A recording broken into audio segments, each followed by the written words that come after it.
Well, as I've said in previous videos, it's time to start working on some of the structures to go here on the modules. And I'm going to start with an easy one. This is the cattle dock, and this is a pico ratio kit that you can get. It's number 502, and it's available at just about any hobby shop in the UK that carries model railroading projects, because it seems like Pico is ubiquitous over there with all of their wide range of products like this. And this is a very easy, simple construction project. What I'm going to really focus on today in this video is how I went about painting and weathering the structure, because it introduces a lot of techniques that I'll be using for other buildings and structures that I'll be adding here on the layout over the coming few months. So let's go ahead and get started and take a look at how we go about weathering this cattle pen and cattle dock that was, widely used throughout the Great Western Territory, but just about all of the UK railroads had similar types of structures. Now, of course, if you're doing the US version of the layout, you'd want to have a standard corral type stock pen with a timber or lumber built loading ramp that goes up to the stock cars. And those are readily available. Check your Walthers catalog or go to the Walthers online site and do a search there for their products. So I think you'll be able to find something that's going to work for either the UK design or the US design. But for now, let's go ahead and take a look at how I went about weathering and painting the cattle pen itself. Okay, before we get started, I want to ask you to take a second to subscribe. Click on the subscribe box, and when that comes up, click on the little bell right next to it and click all.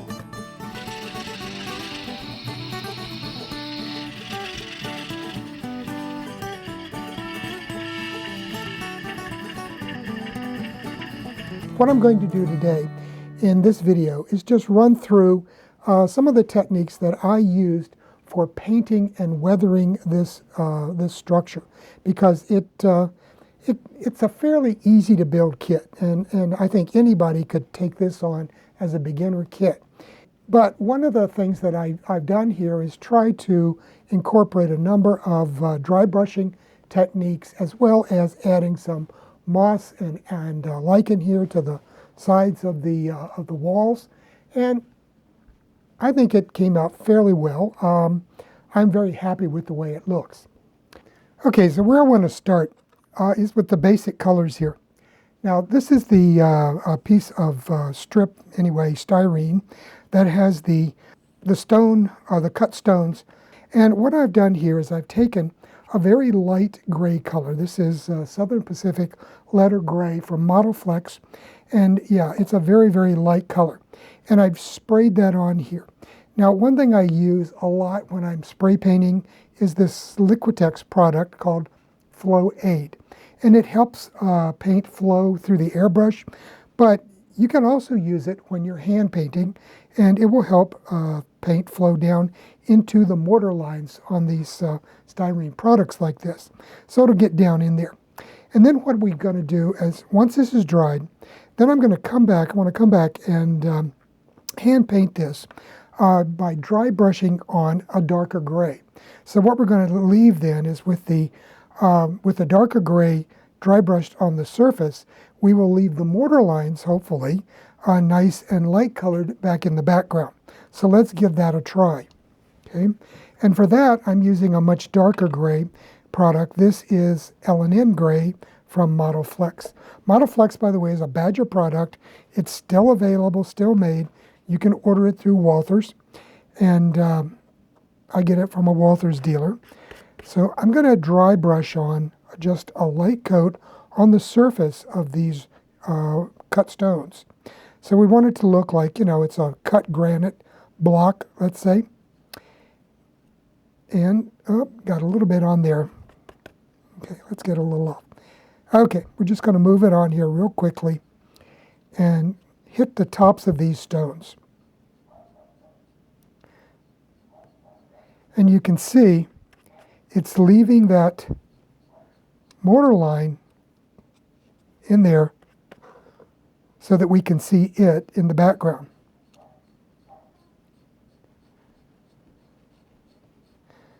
There. Okay. Keep coming on across here. I hope you can see that fairly well there. I can zoom in a little bit for you. So that's about enough there. Let me get a little bit more. And we can move on.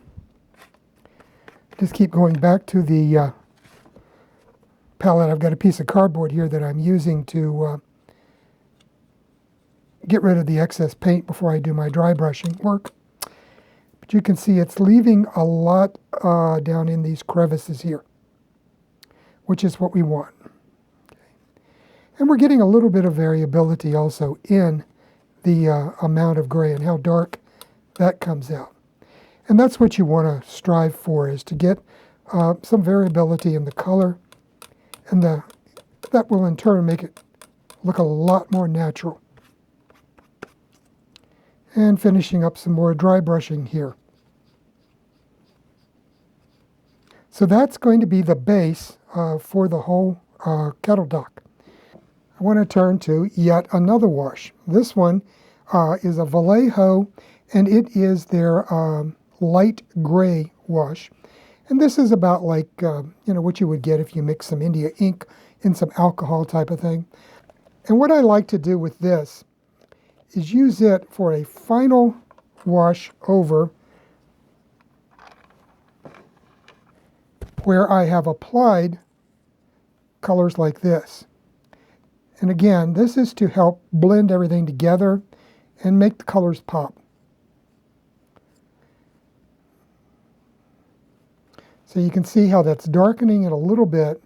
We'll see what it looks like once it dries. But it's going to fill in there and give that appearance of dirt and dust and cinders and smoke and everything else that you would expect to catch along a railroad. Now this here is the floor of the cattle dock, and you can see it's got this area here, and this was constructed of either terracotta tile or brick, or in some cases they would use granite cobble. In my case, I'm going to use this terracotta color. It just gives you a lot more variability and color on the layout, and breaks up the monotony of all this gray.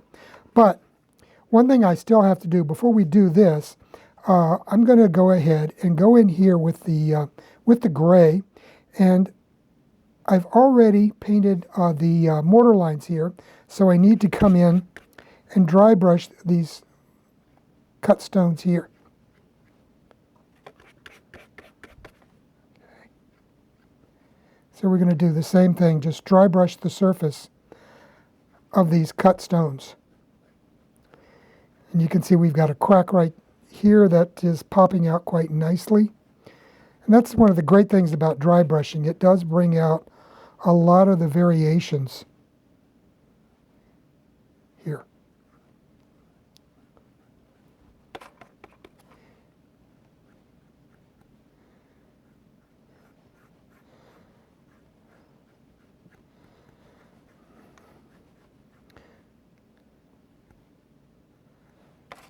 Keep moving that in there. Okay, got some variability. I've got a little area right here I'm going to try to do.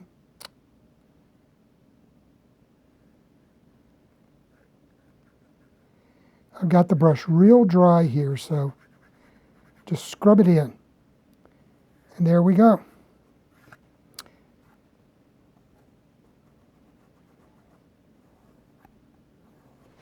There. Now, the next thing I want to do is move on to doing the dock platform that was the terracotta. That'll give us a really nice terracotta color there. This is the ramp, and it was also covered with the terracotta pavers. And the terracotta is like this, a reddish brown color.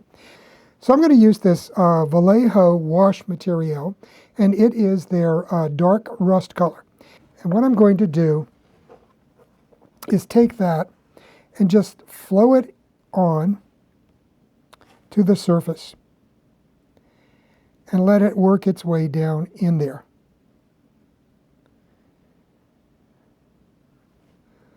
Like this.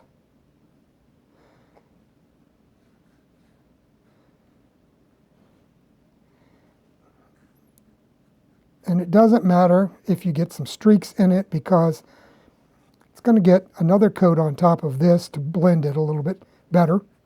I'll be using a brown color on top.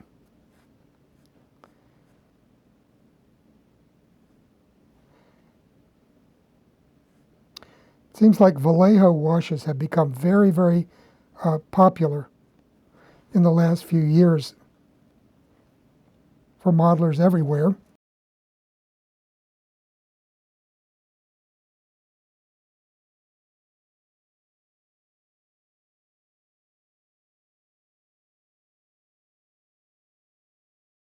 So that's all there is to that. So we're going to set this aside and let it dry for a little while. Now I'll bring over this piece, which is already dried. And what I'm going to do here is I have another Vallejo wash, and this is their European Dust. Now what I'm going to do on top of this to give it that look of manure and mud and everything else that's been collecting in here, I'm just going to brush this over here. So you can see this is sort of, it's got some green in it, sort of like cattle manure.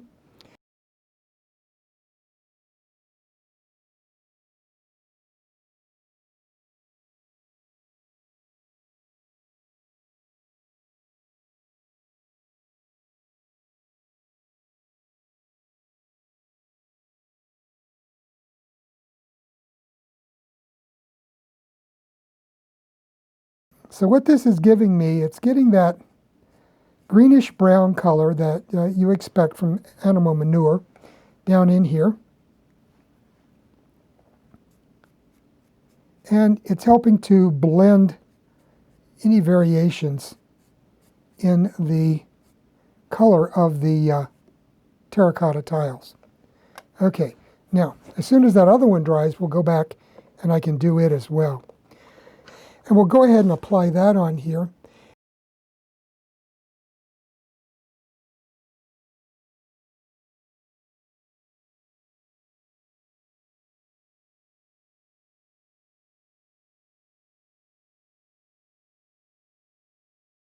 But then you just keep flowing this on here, because you want to dull down that bright red color from the terracotta tiles. Okay, so you can see, and this is what that will look like once it dries. Now let me clean my brush, and then we'll go ahead and I'll show you how I tone down the other area. Okay, so on this piece, I'm just going to use some of the Vallejo light gray wash. And it comes out a light gray once it dries because it's pretty thin. Okay, so I can just apply some of that, and it's going to run down into these crevices and further dull the red appearance and give us a nice dirty look like we would expect in a cattle pen. Because these cows don't wipe their feet before they come in. Okay, and so I'll go back and do that one in a few minutes. Now, one of the final things that I want to add to the surface of these walls are some moss and lichen growth, because you know, it's going to stay kind of moist in these areas, and it's just something that's prevalent on a lot of this older material like this. I have some of my dilute scenic cement that I've been using, and I'm just going to come in here and paint areas where I want moss to be, okay? And we're going to go down through here a little bit and do another one here.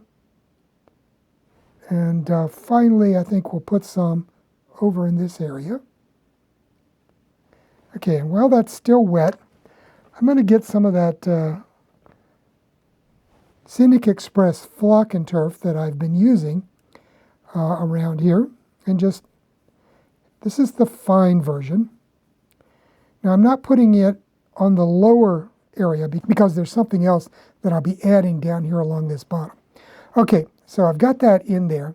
And now I'm just going to let it sit a minute and soak up some of the glue.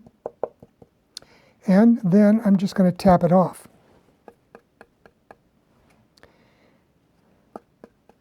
And then this is what we're left with. Now that looks too regular to me because everything is going in the wrong direction, or the same direction.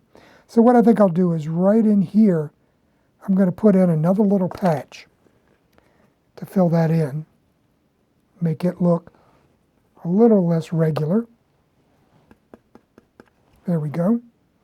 That looks a little bit better, I think. I think what I'm going to do is run another little connection here between these two areas.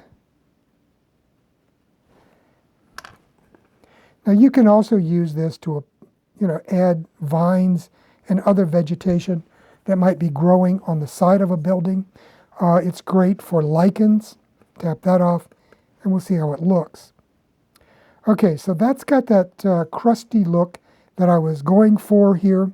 And I've done this all the way around, as you can see here, and on this side here, and over here as well. So we've got a nice patchwork of moss and lichens growing on the sides of this stone, making up the platform.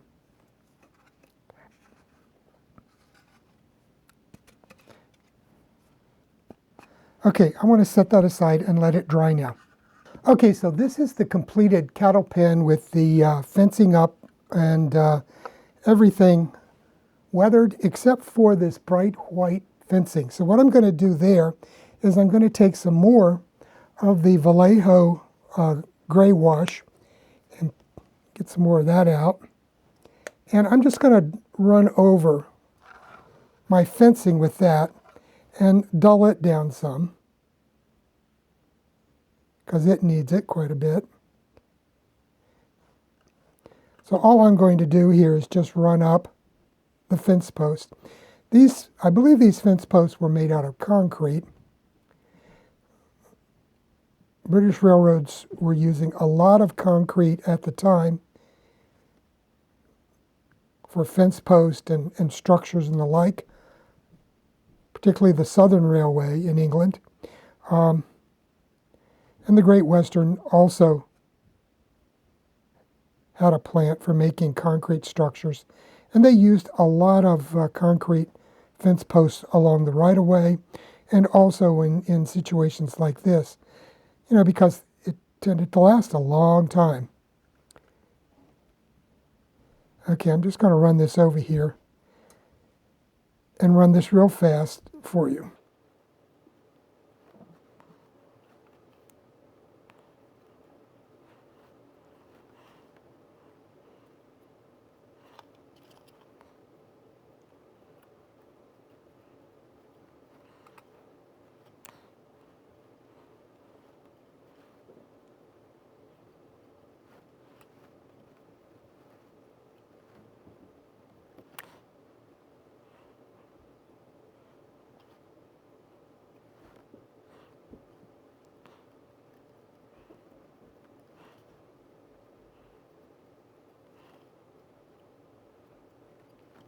Okay, so that's weathered it quite a bit. It gives it that used look. There we go. Because if you've been around railroad tracks any amount of time, rail fanning and the like, you know that stuff like this dirt and grime just tends to accumulate over time from all of the exhaust and the like, and they don't bother cleaning up. They get dirty.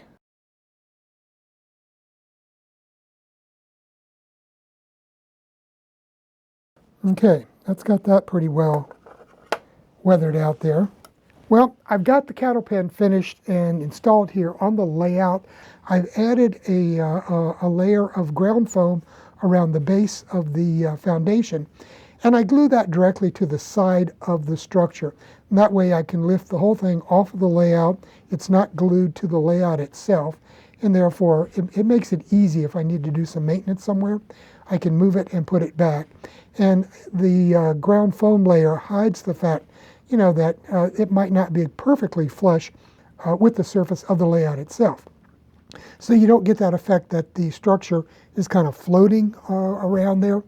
And in this case, I've added a couple of cows in here waiting for their last ride on the train.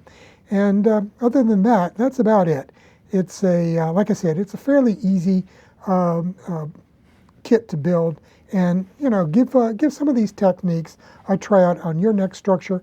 I know I'll be using these on all of the coming structure projects that we'll be doing here on the layout, because there's another half a dozen or more of these that need to be built. So have a great weekend, and we'll see you here on Monday with another video from the DCC guy. Bye now.